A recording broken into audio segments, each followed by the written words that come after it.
बिस्मिल्लाहिर्रहमानिर्रहीम। अस्सलामुअलैकुम। एक आदमी ने घर में बोलने वाला तोता पाल रखा था।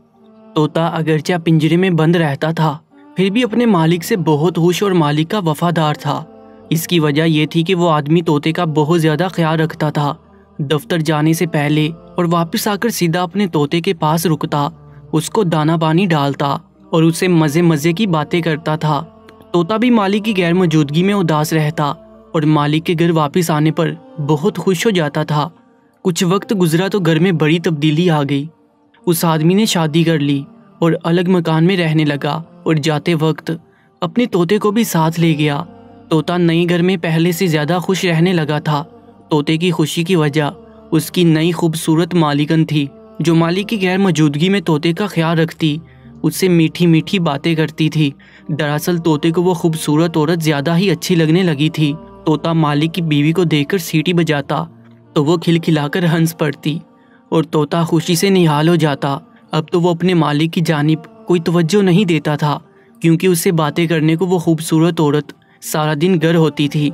एक दिन मालिक के दफ्तर जाने के बाद एक अजनबी घर में घुस आया और वो औरत उस आदमी के साथ सारा दिन कमरे में बंद रही। तोता हैरान था कि ये कौन है जो पहली बार उसके घर में आया, और वो उसकी मालिकन के साथ कमरे में घुस गया और फिर ये मामूल बन गया। जैसे ही मालिक दफ्तर चला जाता, वो आदमी घर में आ जाता और औरत के साथ सारा दिन बातें और अजीब अजीब हरकतें करता और दोपहर के वक्त वापस चला जाता। उस आदमी के आने से वो खूबसूरत मालिकन तोते को तकरीबन भूल चुकी थी। मालिकन की तवज्जो ना पाकर तोता उदास और परेशान रहने लगा। एक दिन जब वो आदमी घर आया तो तोते ने उसको मुखातिब करके कहा कि ए आदमी, तेरा नाम क्या है, तुम कौन हो और यहाँ क्यों आते हो? वो आदमी तोते के सवालात सुनकर घबरा गया। उसको मालूम नहीं था कि तोता अच्छी तरह बोलना जानता है। वो औरत भी परेशान होगी। उसने सोचा ही नहीं था कि तोता ये सब बातें अगर मेरे शोहर को बता दे तो मैं उसको क्या जवाब दूंगी। औरत ने तोते से कहा कि ये मेरा भाई है। तोते को मालूम था कि मालिकन झूठ बोल रही है, लेकिन वो खामोश हो गया। उसको समझ लग चुकी थी कि वो उसके मालिक को धोखा दे रही है। उसका दिल बुझ गया और वो खामोश रहने लगा। कई बार उसने सोचा कि मालिक को बता दे कि इस गैर मौजूदगी में एक अजनबी घर आता है और सारा दिन उसकी बीवी के साथ गुजार कर दोपहर के बाद चला जाता है, लेकिन वो अपने मालिक को उदास और परेशान कर देना नहीं चाहता था। वैसे भी जिस दिन से तोते ने उस अजनबी से सवालात पूछे थे, उस दिन के बाद वो अजनबी उनके घर नहीं आया था और खूबसूरत मालिकन ने दोबारा तोते के साथ वक्त गुजारना शुरू कर दिया था। तोता फिर से सारा दिन चहचहाता रहता, लेकिन एक दिन अचानक वही अजनबी फिर उनके घर आया और पहले की तरह मालिकन के साथ उल्टी सीधी हरकतें करने लगा। तोते को शदीद गुस्सा आ गया। उसने चिल्लाकर उस आदमी से कहा, ओ बदबख्त, आज तो मैं मालिक को बताकर रहूँगा कि तुम इसके घर आकर इसकी बीवी से बुराई करके जाते हो। वो आदमी बोला, तोते मियाँ फिक्र ना करो, तुम्हारा बंदोबस्त हमने कर लिया है। इसके बाद तोते की मालिकन ने अजनबी को एक बैग लाकर दिया।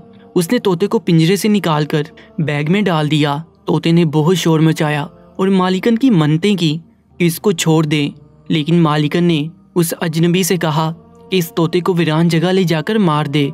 आज के बाद ना ये घर में होगा, ना हमको इससे कोई खतरा होगा। वो अजनबी बैग को लेकर रवाना हो गया। तोता बैग में बैठा सोच रहा था कि काश उसने इंसानों की तरह बोलना ना सीखा होता तो आज यूं बेबसी की मौत न मरता।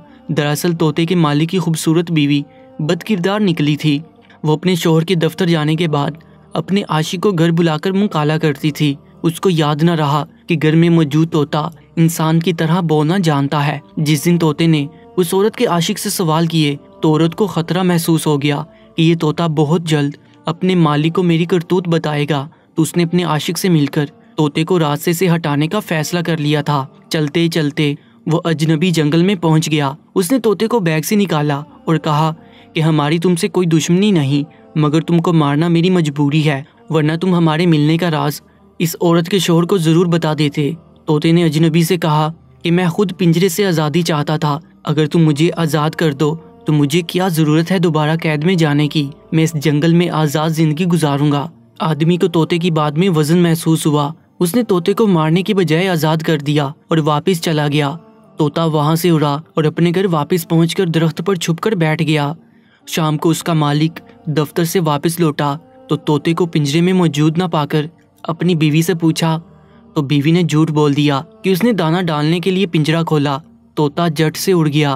तोते का मालिक ये बात सुनकर रो पड़ा और कहने लगा कि मैं तो इतने सालों से इसको वफादार साथी समझता था, लेकिन वो मुझे धोखा दे गया। शायद जानवरों में वफा होती ही नहीं। तोता चुपचाप सारा माजरा देखता रहा। फिर उसकी बीवी अपने शौहर को लेकर कमरे में चली गई और हम बिस्तरी करने लगी। तोते का यकीन पुख्ता होता चला गया कि मालिकन बदकार है। अगली सुबह जब तोते का मालिक दफ्तर रवाना हुआ तो तोता उसके पीछे पीछे उड़ता गया। उसका दफ्तर देखकर घर वापिस आकर दरख्त पर छुपकर बैठ गया। थोड़ी देर बाद वही अजनबी आया और मालिक की बीवी को लेकर कमरे में घुस गया।